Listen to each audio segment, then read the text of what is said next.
Welcome to another episode of Black Belts and Boardrooms, which is a show where we talk to leaders who not only have earned their stripes to their craft, but have also taken the time to share some of that with us so that we can become better leaders ourselves. Renard, I'm excited about today's episode, my friend. Are you? I'm definitely excited. The person we have on has been multiple big companies, etc. She's been around big names. It depends what company you're at, and she's a major storyteller. You want someone who knows how to tell a story. This is the person you want. So we definitely have to welcome Trish Lindo on the Black Belts and Boardrooms podcast. How you doing today? Hey, I'm doing well, Renard and Amir. Thank you so much for having me. This is wonderful. I'm so excited to be on your show. Can't wait to get into this conversation. I'm happy to, just kind of basically connect with your audience, because that's what it's all about is making connections and connecting with community. So I love this. Well, Trish, I mean, just looking at your work history and not to come across as a stalker or anything, but I was in awe of the companies you work with, primarily because you've worked with some pretty big brands, but I don't think that's really the main important story here. But if somebody would look at your work history, they could say, this gal, she is so ambitious.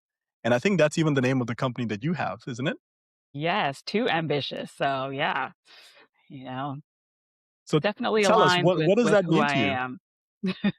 Well, too ambitious. First of all, it came about because I had a manager at one of those corporations that I worked at who told me in my review that I was too ambitious. And I said, "Oh, well, what does that mean? And what am I supposed to do with that? How do you sort of adjust behavior for too ambitious?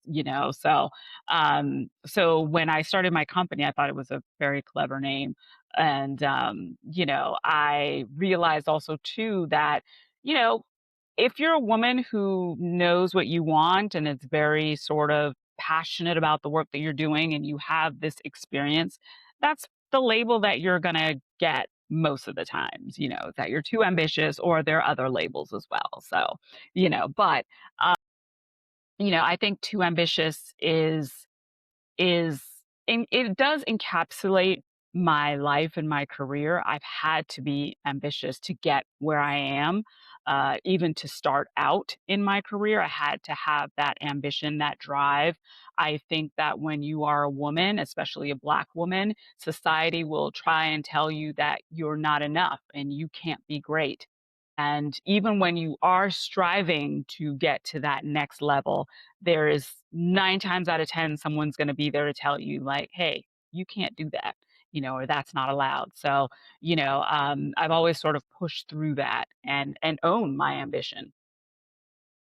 I love it. I love it. Did you always have this drive and ambition when you were young? Absolutely not. Absolutely not. It comes over time, I think like anything else. I started my career, um, in Los Angeles. I moved to Los Angeles when I was 23 years old, and the goal was to just work in entertainment. I wanted to work in media and work in entertainment. So for me, I didn't look at it as ambition. I looked at it as that's what I was gonna do because my degree's in broadcast journalism. I was trained to be in front of the camera, to be a reporter. And when I finished Florida A&M University, I was told I would need to go to like a small town to start my career. They're like, well, you can go to like Mississippi or Arkansas or something like that. And I was like, I'm not doing that. Like, I'm just not doing that. And as someone who comes from a family, I was the first in my family to go to college. I didn't have that kind of time and frankly the money to sort of not make enough money to take care of myself, in those early days. So I needed to make money and I needed to make it fast. And so I had the opportunity to go to LA. People were telling me at the time, like, "Hey, if you wanna work in entertainment, it's either LA or New York." And I was like, "Well, New York is cold." I've lived in Florida my whole life at that point, and I was like, "Well, I don't even have a coat, so I can't even go to New York. So LA it is." And so I went to LA at 23. I only had like $200 in my pocket. I had just bought a Toyota Corolla. I just thought I was just the big thing, you know. My friend, my college friend drove with me across country and I got to LA and I was like, "Okay, I'm here. What are we doing? Let's make this happen," you know. So, I didn't think of it as ambition. I thought of it as that's what you're supposed to do. That's what you do. You call it hustle, you know. And I realized that things were gonna be a little bit challenging the first time I went to get gas in Los Angeles, and I saw the gas prices, and I was like, "Ooh, I'm gonna need a job, like, ASAP, because the money I'm not gonna have enough money," you know? And so I was staying on, a friend of a college alumni's futon, I didn't know her. I just was staying on her futon. And she helped me get a production assistant job, my first job at Paramount Studios. And then Paramount Studios, as a production assistant, you do what you were told. You go get coffee, you go to the airport to pick something up randomly, you know, you go to some celebrity's house, pick up something, you come back. Like that was your job.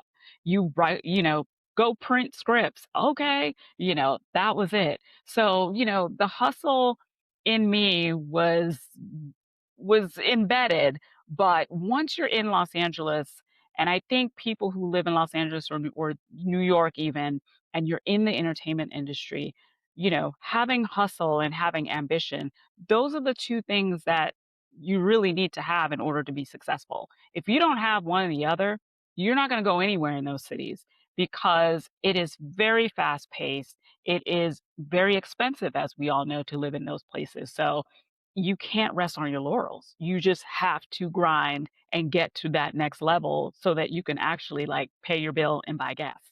Yeah. Yeah, you know, that is so I'll make a quick comment about a Toyota Corolla because I had one for 10 years, and I will tell you, when you have ambition, it is the most reliable vehicle you could have on your It side. is. It is. Yes, I love my Corolla. I drove it for years. It was very reliable, you know, and, I felt like I was such a big girl when I had my Corolla, you know. I was like, "Look at me driving my Corolla," you know? Yeah. Well, no dings on the Corolla. I had one, loved it for a very long time until I gave it up. Um, but, you know, Trish, you are such a good storyteller, even in the way you've communicated your backstory, right? And I'm thinking about your background, CNN, Oprah, BuzzFeed, Yahoo, LinkedIn, like you name it, these are iconic brands.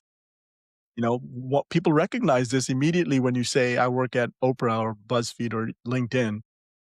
Which one of these chapters, and I've only named a few and I'm sure there are others, but which one of these chapters do you think really gave you the muscle as a storyteller and why? Mm, gosh. You know, I think that one it's probably 2 companies, but I will say this, you know, there are things on my resume that I don't even include because I worked so many places. But it's not because I was, like, hopping around, it was just the nature of the business in Los Angeles. You worked in a lot of different places because that's what you did as a freelancer. And so, you know, my first job after Paramount was working at E! Entertainment, and that job was working in live events. So I worked the Oscars, the Golden Globes, the Emmys, red carpets, you name it. That's what you did. And I was a PA on live events at E. So I was close proximity to E News in terms of them saying, "Hey, here's how you tell a story." And you started to tell a story by, you know, obviously as we know, the who, what, when, why, that sort of thing. But it was finding that nugget that people would be interested in, right? So it wasn't just about like, oh, you know, big celebrity has a movie coming out, it's like, what's the story behind the story, you know? So it was doing research and having an understanding of this person. We wanted to humanize this person. It's not just about like, oh, you know, they got paid 10 million, you know, but it's like, oh, you know, actually they brought their daughter on set and was training their daughter, their lines. The daughter had like a walk-on part, you know, like those are the interesting things that people wanna know, especially when it comes to, like, their big celebrity crushes or whatever the case may be, you know? So, I learned to look for things like that working at E. You knew how to spot a story because it's not just enough to be a big name. You have to have some sort of, something that, draws people to you and want them to click, want them to learn more, want them to go see your movie. So that's where it all started. And I think from there, I would say definitely CNN.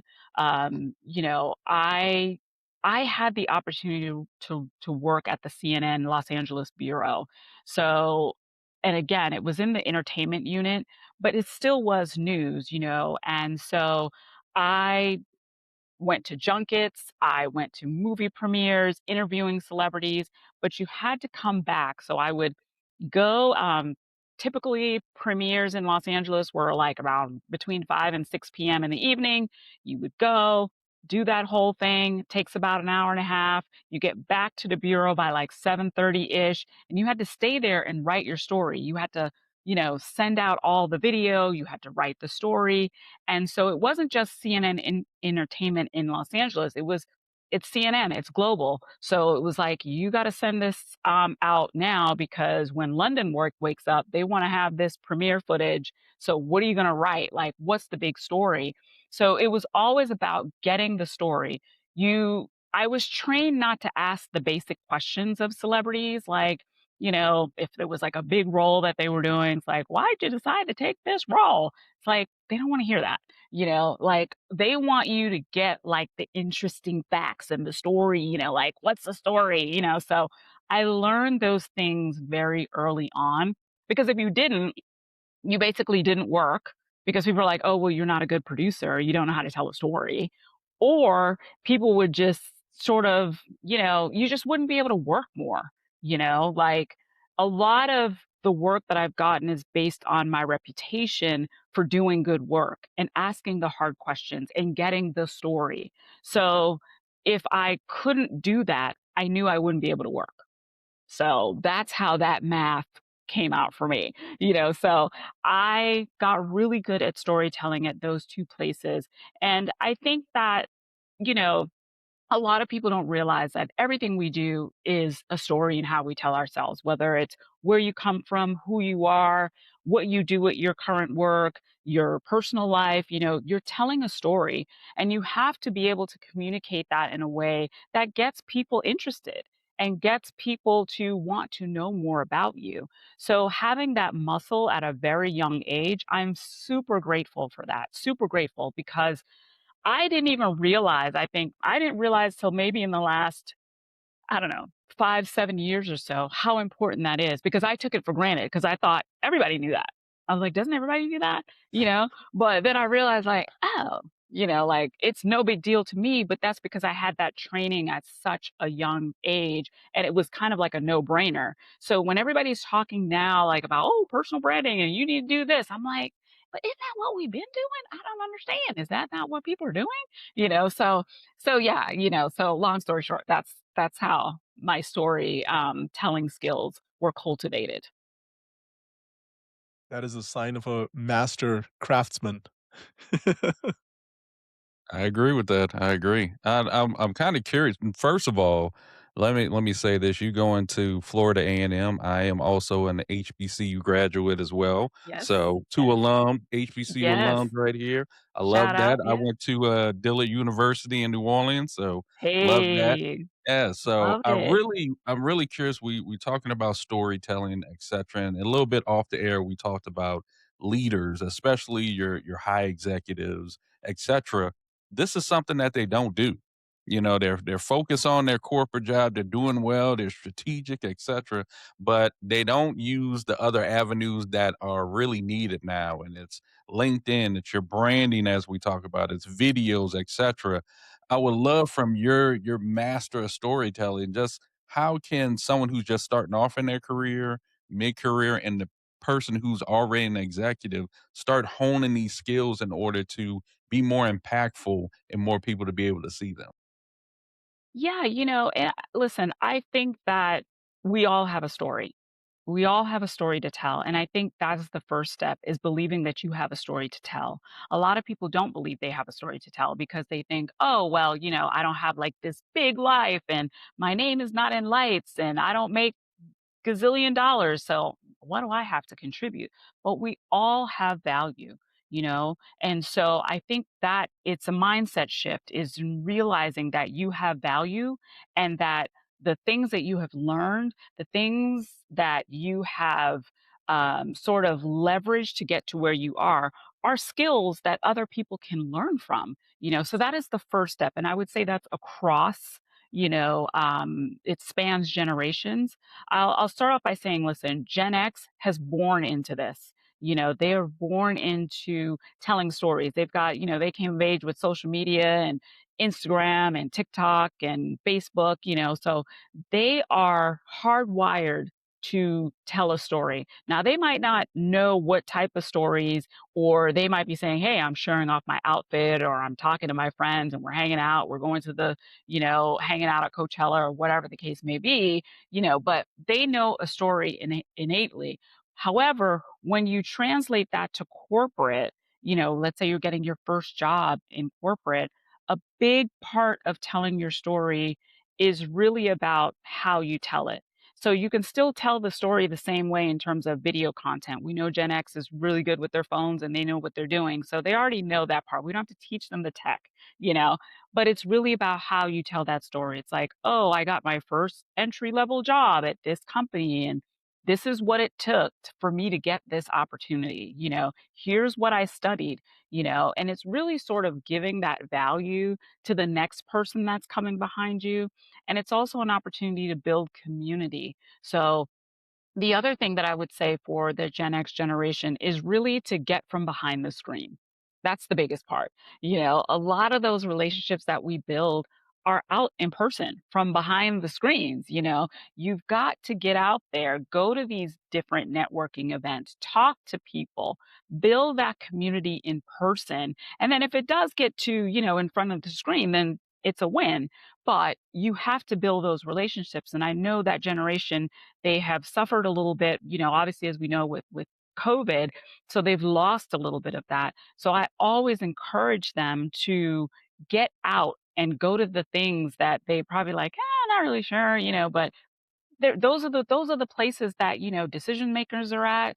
Maybe your next opportunity is at some of these networking events. So I would definitely say if you're just a recent grad or doing, you're at an entry level stage, maybe been there 2, 3 years or something like that. It's really about building those relationships off camera and then also to looking inside the corporations that you're at and seeing where you can build those relationships, asking somebody for coffee, or maybe offering like, hey, I do this. Can I help you shoot your video? That sort of thing. Like, so it's really sort of seeing where you can add value and building community. At that next stage of your career, when we're talking about mid management, it's really hard, I think, when you're in mid management because you kind of get a little lost, right? It's like you're not that young anymore. And that's no shade, by the way, but, and then you're thinking like, hey, I've got to make it to that next level, right? So now I would say it's super important to build your personal brand at this level and cultivate it because you have to kind of decide what direction you want to go in. At this point, you're trying to see, am I trying to be the CEO? Am I trying to be a VP?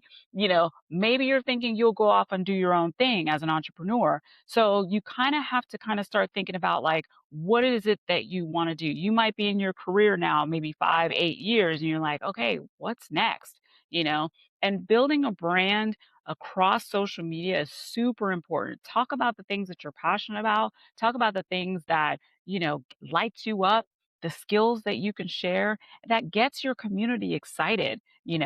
So at that mid management stage, I would say it's super, super important because you never know who's watching your content. Your next opportunity may come from the type of content that you put out that you're like, oh, I put this piece of content out and now someone's reaching out to me for like a director position. Oh my God.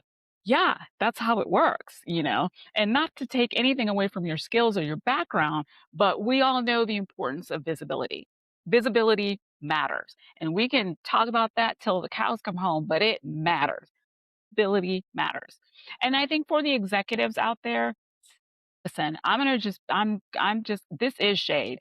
A lot of executives, they get too comfortable. They get too comfortable, you know? Now I'm not going to talk about salaries or anything like that, but if you're working at a Fortune 500 company and you have been there for years and years and years, you're making a certain salary, you're doing good, you know, you can take your vacations with the wife and kids or the husband and the kids and you're just sort of like, yeah, you know, life is good, you know, what do I need to be online for, you know? Or they may rest on the fact that their executive communication team really is doing all the heavy lifting for them.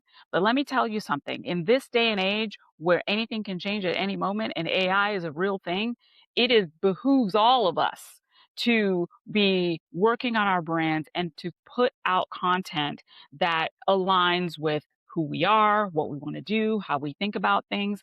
And I honestly think executives, unless they're at like, you know, let's say you're at like a major company like a Microsoft or something like that, of course, the executive communications team is going to be like, let's make sure what you're putting out is like, okay, you know, like we all know how that works. So I get that. But you still need to be able to put out content that is a reflection of you. It can't be all that company corporate speak because it's boring and no one wants to hear it. Like people can see right through it, you know? So you want to be able to tell your story, maybe talk a little bit about how you got started in this business. You know, what do you contribute to your longevity in this particular industry? You know, what are some skills that you can impart, you know? Or maybe you can sort of give some advice to that younger generation, you know, the people who are maybe in high school or just getting out of college or something like that. You know, you have value. You just need to learn how to package it in a way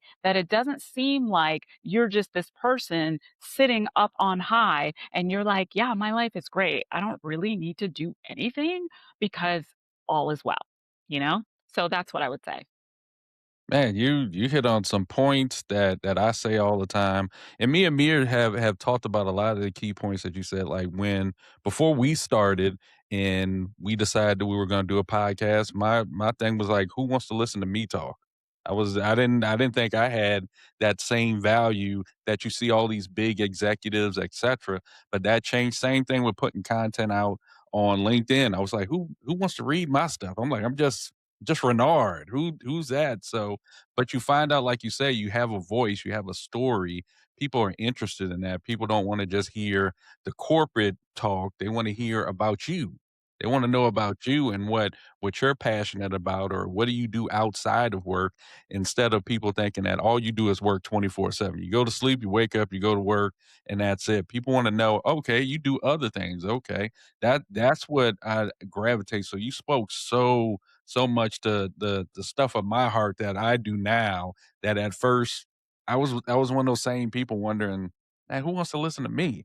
So you hit another key point, which is AI, and Mm, nowadays it doesn't matter what you do now, AI is one of can't those escape main it. conversations. You Yep. can't escape it. So Yep. what do you feel now that AI is popping in? A lot of people are using AI for their content.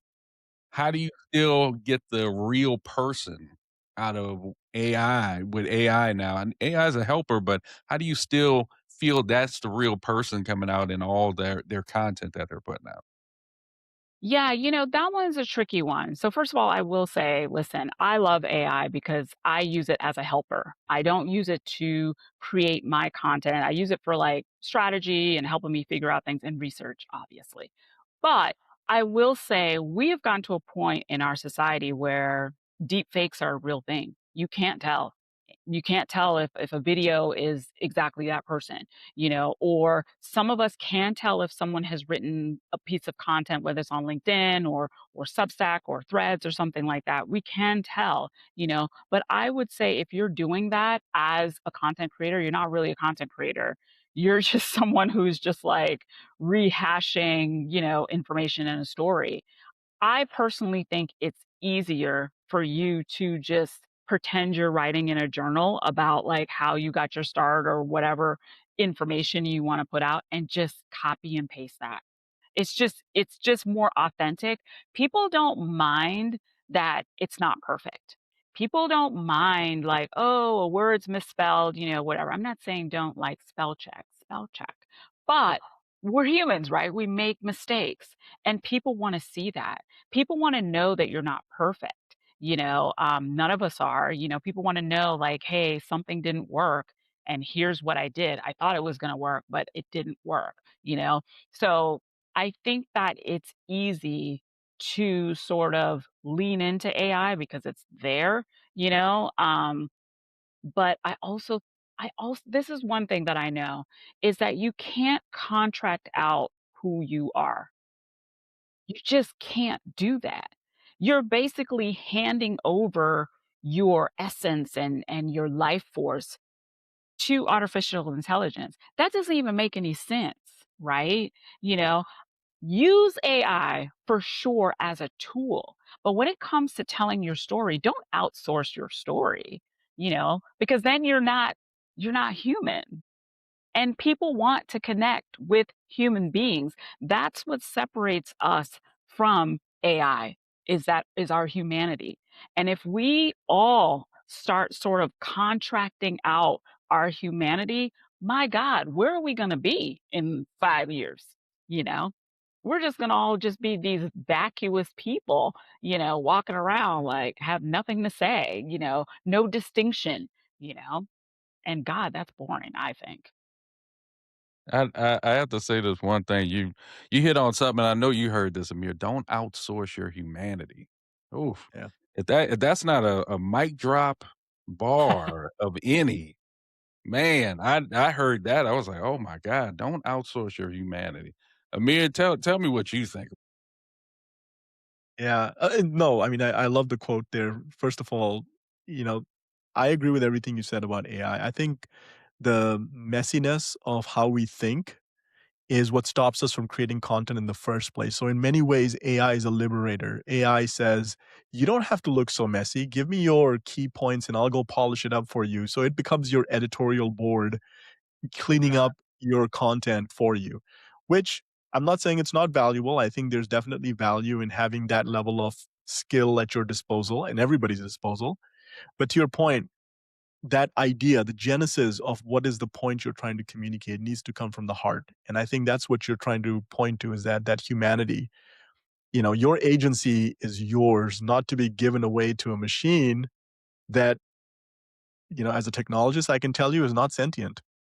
It might appear to be, but it is not sentient. And how much agency you give away to the AI agents that you use is telling about where you are with your authentic self. And I think that's an important takeaway for me is how can we maintain that level?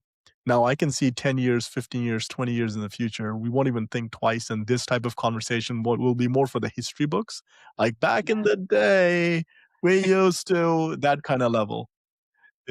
So, but anyhow, on that point, how do you think about editorializing your content with the help of AI? Do you have a perspective on that? Yeah, I do. So listen, like I said, I use AI. I use a lot of it, actually. I can run down my tech stack, but who's got that kind of time? However, I think that we can use AI strategically. We can use it to help us with systems. That's what I use it for. I use it to help me with ideas. If I write down an idea of a post that I want to do, or I'm looking for stats, like I go to Perplexity, I'm looking for certain stats, that sort of thing. And I use it for that sort of thing. But in terms of like the framework of my story and the meat of my story, that all comes from me. But if I put in all my information like, hey, I kind of really want to talk about this particular topic. I go to AI to be like, what's been written about it already? Just to give me some sort of more insight. What's already been done about this? What are people saying about this particular topic? So from an editorial standpoint, as someone who comes from an editorial background, that's how I would leverage it. I will also say for me, I think a little bit different than most people. My background is journalism. I used to work at CNN. I can't just put information into out there and it's not true. Like, I just physically can't do it, you know? There is a moral compass there for me. And, one of the things that I've found difficult in this day and age that we are in with AI is that people are just putting out a lot of falsehoods out there. It's just blatantly lies, right? And so I can't do that. Some people are okay with that, but I literally cannot do that. My journalistic background, I can't do it. So I don't. But I think it's hard for people to really sort of kind of understand that because I get fear is real. I get competition. It's very, very competitive out there. I was just reading an Inc. article recently, and it said that there was a SEMrush study that's found that LinkedIn is like the second most cited um, domain across like ChatGPT, Perplexity, and Claude. So whatever you write on LinkedIn and someone searches for that specific topic is going to come up in those AI searches. And that's what you want, to be honest. So because that is happening, you want to make sure that that information is factual and that's actually you, because you never know. Maybe some journalist or somebody like that is looking for somebody to be a guest on a show or something like that, or be featured in a New York Times article. And if you put out something that's fake and now AI is suggesting this article, and then the journalist or something is like, "Hey, I'm just trying to verify this." You're like, "Oh, yeah, about that. I got ChatGPT to do that." And you're like, "Oh," that's an opportunity that you've just wasted because you basically contracted that out to AI. So, Wow. This is probably a good segue into another topic that you talk about, which is, creating social capital. And I think mhm. online is a good way for us to go do that. And I think you talk about that, don't you? You have a newsletter around this topic. I do. I do. I have a Substack, as we all do. So cliche, but I do have a Substack. It's called Social Capital Chronicles. And I talk to founders and executives about this very thing, about branding and why they're not creating content, how they should create content. I try to break down those walls that they may have put up in their minds about why they are not creating content, because I've been there. I've been there. I mean, even though I've been on social media for a million years, it feels like, I used to be a style fashionista on Instagram for many, many years, just posting every day in Los Angeles, going to all the influencer events and everything like that. It's crazy to even look back that I used to do that like every day, because now I'm like, I'm exhausted thinking about it, right? Because it's so much work. It's so much work, right? But now I work smarter, I like to think. But, I know that for me, it's a muscle that I'm used to. But I know for most people, they're like, that's a lot. Like, I can't do that. Like, I've got a family, I've got to take care of the kids, I've got a very demanding job. Like, I can't actually conceive how to stay and build a social capital across platforms, But I will say this, it is not only imperative in this day and age, it is like breathing air now. That's where we are now. You must create your social capital through your personal brand. It is no longer optional. It's not even optional for the 1%, and a lot of them don't need to do it, but they do it. Of course, they hire it out. They hire people to do it for them. But for us, for the other people, we have to learn how to do that for ourselves because we are our own brands, right? And if you think about it that way, and really sort of, how can I craft a story that's authentically me, that feels like me? You don't have to be like everybody else. We already know comparison is the thief of joy, and it is hard in this day and age. The moment you pick up your phone, you're on social platform, and you see somebody's post, you're like, oh man, should I write like that? Or their story is really good, so immediately start comparing ourselves. But listen, I follow a lot of people across social platforms, and the joy of doing that is because everybody tells their story in a very different way, whether it's through the eye of their child, whether it's through fashion, whether it's through, hey, I've worked at this company for many years and this is what I'm seeing, or they're very excited about something that's, people are like, what? They're excited about bird watching, and they talk about that. And you're like, wow, that's really interesting, you know? So we all have that special sauce that you can contribute out there. And I would say if you're in that space right now and you're thinking, what do I have to add? Like I'm scared, I don't want to be judged. My boss might be looking at me and they might. I would say this, take some time before you jump out there to build your social capital. Take a couple weeks, depending on the time that you have.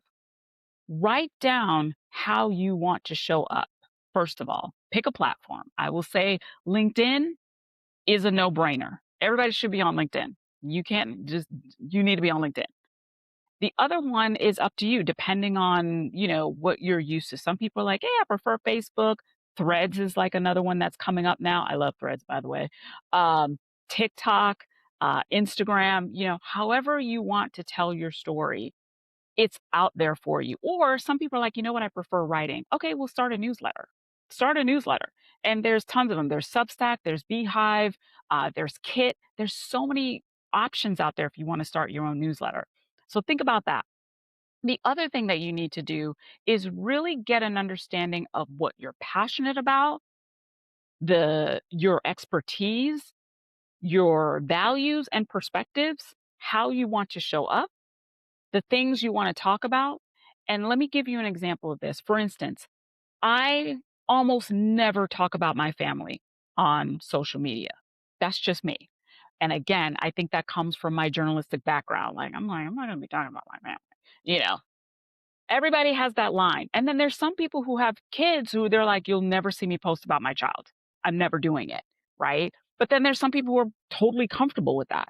Right. Or some people are like, I don't talk about politics. I don't. I don't talk about politics. I talk about it up to a certain point, but I don't like get into the nitty gritty. But for some people, they're comfortable doing that. So everybody has to decide where that line is for them. And you need to decide that before you get on social media. And let me tell you why. Because once you get on social media, it's off to the races because you're going to see what other people are doing. And it's real easy to fall in line and be like, oh, well, they just wrote that. I need to write that too. No, you don't. You don't need to do anything. You don't. You know, Stay true to yourself and show up as you. People want to connect with people they can trust. They feel that they may have something in common with. Some people who share their same values. Maybe you're a parent and they're like, you're a parent and I like the way you think. I'm following you. I want to learn more. Or maybe it's like your skills and your background that intrigues people and they want to know, I want to know how to get there. How did this person get there? I'm going to follow all their posts because I want to know how they get there. I think another platform that's really awesome is YouTube. YouTube is great. It's a great storytelling platform. You guys know that. So YouTube is great if you just want to tell a story. If you're a person who tells stories in very long formats, you got a lot to say, then YouTube's your place. It also has YouTube Shorts. So if you're like, hey, if I can't tell it in a long way, YouTube Shorts are there, or in TikTok.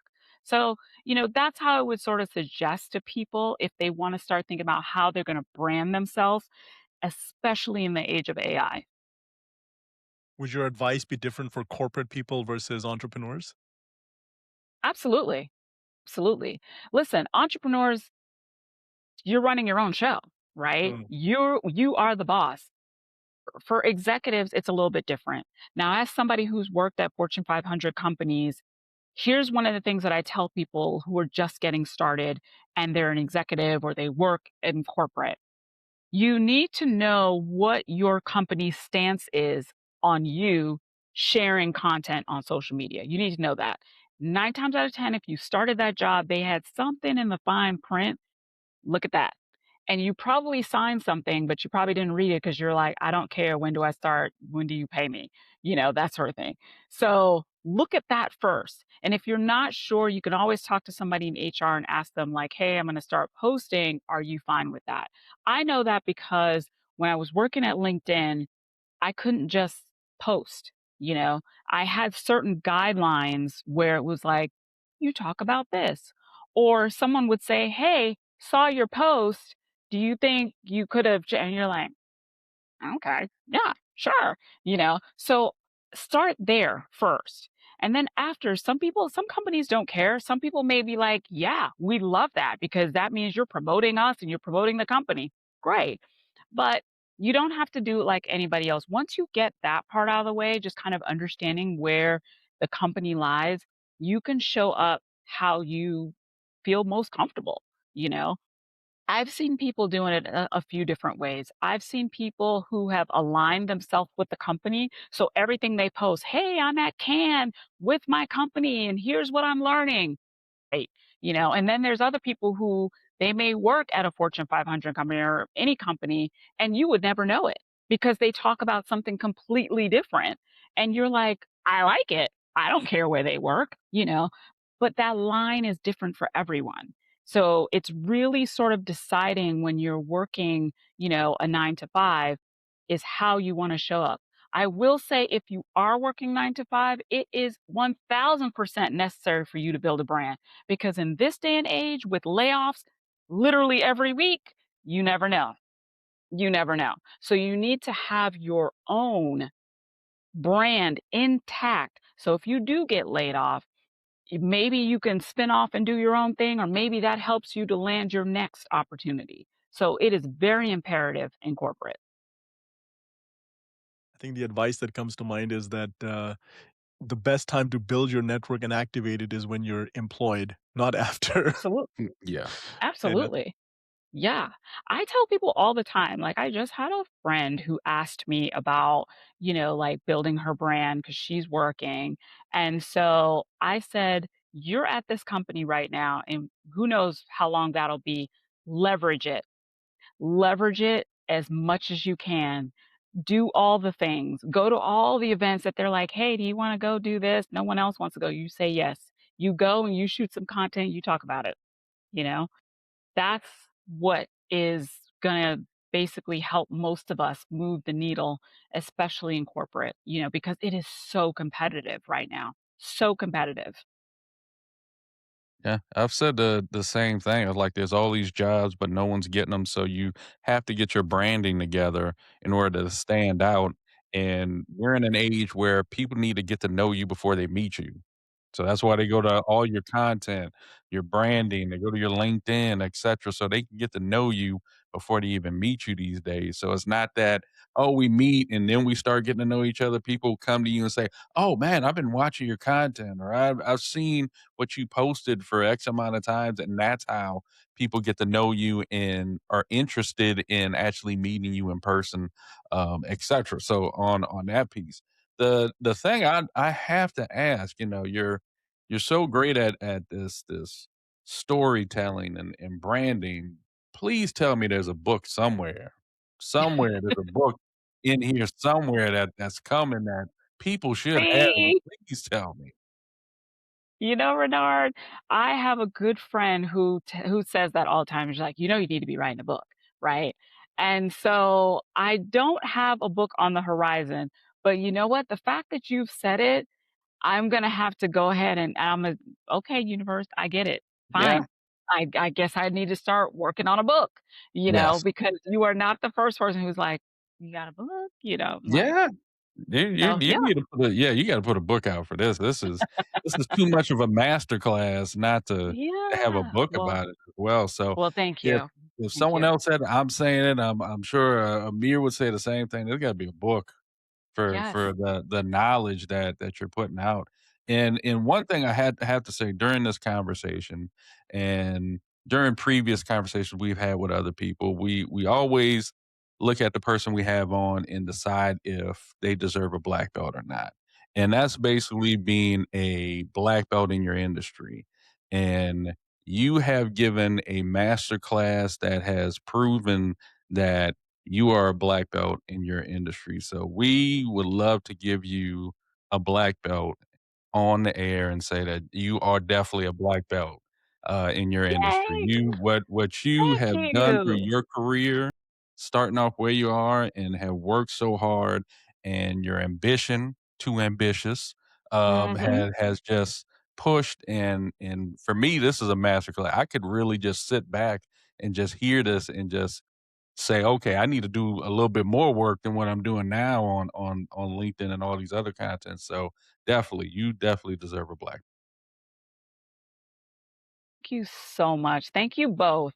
I am blown away. I don't get many awards, so I'll consider this awards. I'll consider it um, like an Oscar, getting an Oscar. So thank you very much. That means a lot to me. So thank you both. You're most welcome, and I'm gonna add my voice to the "You need to have a book soon, lady." You know? Okay. All right. See, there you go. I will work on a book. I will work on it, you know, because you're right. It's just I feel like, yeah, a lot of people have been telling me that as of late. So yeah, it's definitely a sign. Well, I think you've given us a lot to think about with how to think about social capital, the assets you create. I didn't even know Perplexity was pulling in this information. Like that to me was, one of the learnings that I'm going to take away today. Yeah, for sure. AI is everywhere. AI is everywhere. Listen, once you put your social footprint out there, I know it can be daunting for a lot of people because, as I mentioned before, deep fake, people can take your images and your video and create other personas that are not you. We're in this kind of weird space in our society.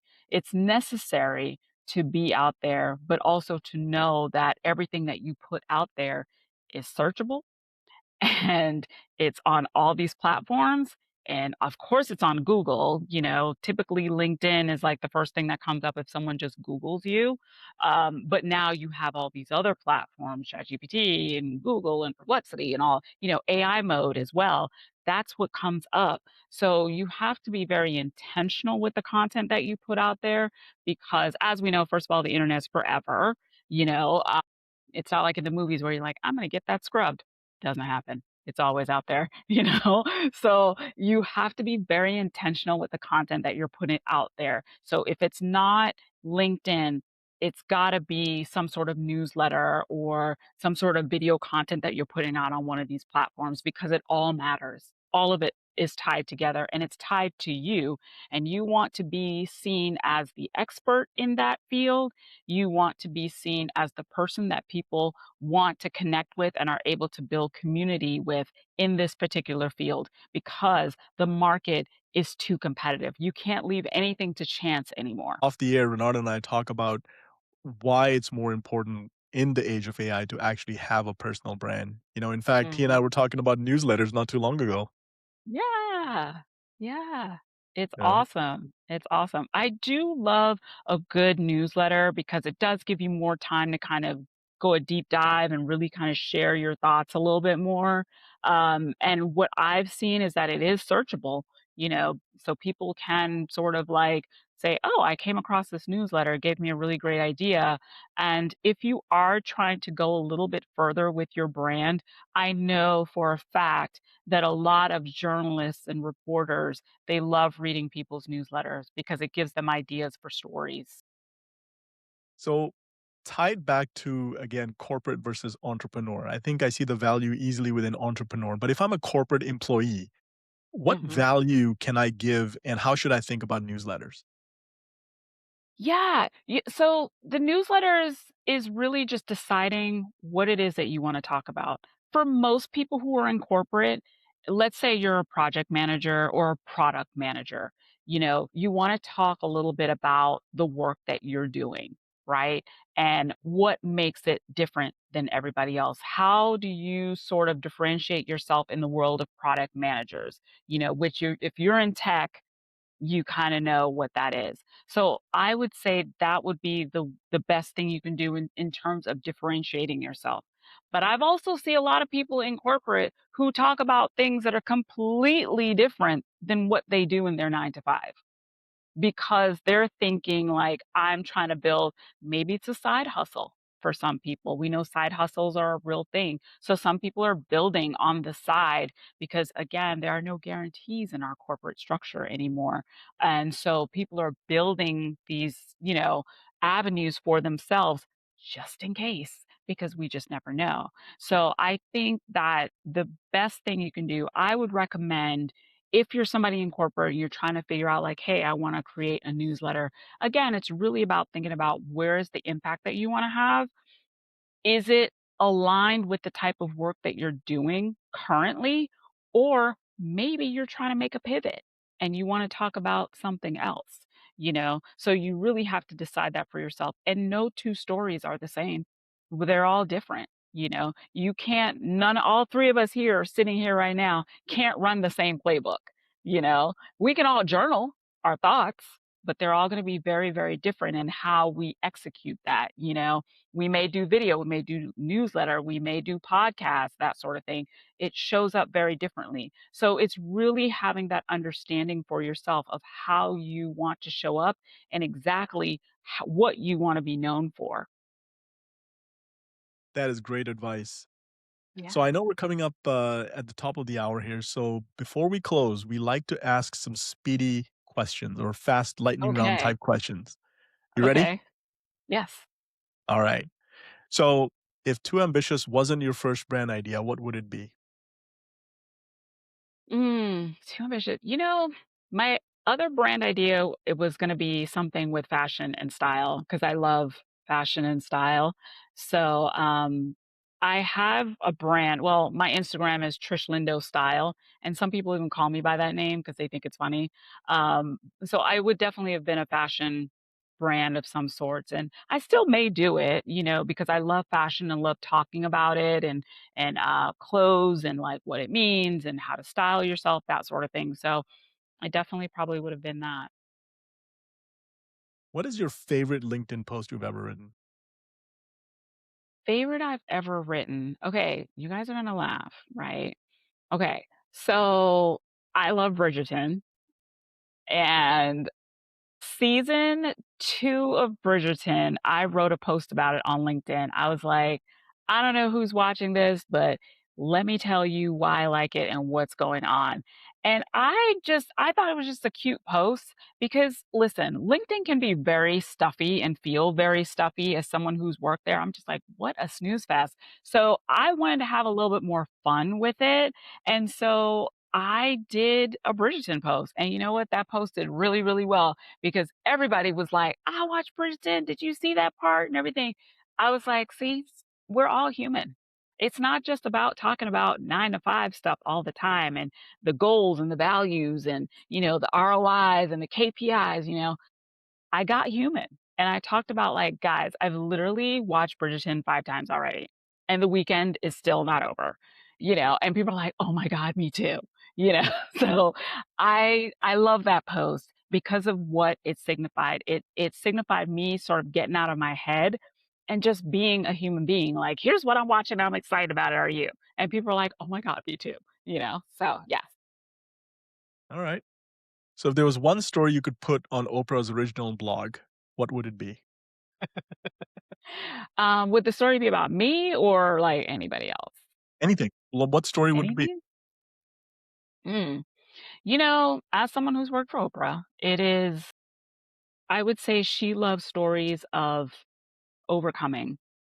And I would say, as someone who was born as an immigrant and, you know, the first in my family to go to college, the story that I would tell is how I did it. What it meant to come to this country as a child and have an accent and learning to get rid of that accent in 3 months because kids are brutal.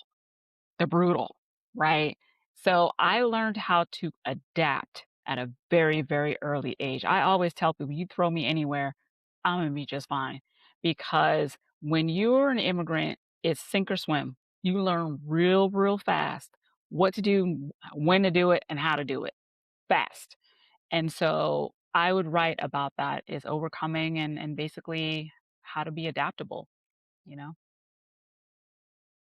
You know, Trish, that is such a great way to end the lightning round. In fact, I'm gonna say what Renard said. This has been quite the masterclass. What do you think, Renard?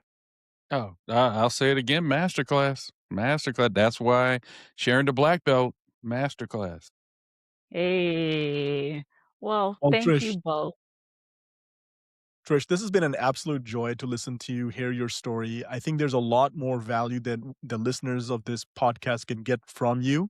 What is the best way that they should reach out to you? Yeah, the best way to find me is on LinkedIn. I check my messages religiously, um, and you have my posts and everything like that. So, but definitely DM me on LinkedIn. That's the easiest way to find me. I also am on Substack, Social Capital Chronicles. You can follow me there as well. But you can find me across social media on Instagram, TikTok, Threads under Trish Lindo style. So I'm easy to find. I believe I'm the only Trish Lindo on LinkedIn. And I believe there's across Google, there is another Trish Lindo, but I'm more famous because I post more. So I get the tops. Or to use your word, you have more social capital. I have more social capital. So Yeah, yeah, yeah. yeah. So I'm easy to find. Well, Trish, this has been a wonderful conversation. And to our Black Belts and Boardrooms listeners, please like us on YouTube. I know that's a very cliche term to say, but I'm going to say it again. Please like us on YouTube. Please leave us a comment and like us on Apple Podcasts, on Amazon Prime. We're also on everywhere you get your podcasts. So please leave us a message. Let us know if this is giving you value. It is because of you and your listenership do we get to have guests like Trish Lindo on this show. And I'm very grateful for Trish today to join us and share some of her expertise with us. And with that, Renard, any parting words? Man, I was gonna say, that whole thing about Bridgerton, my wife watches that. I just sit there and complain like, "Why are you wearing a suit in 90-degree weather on the show?" That's the only thing I ask every single time. That's all I got. No, to our Black Belts and Boardrooms listeners, we will see you on the next one.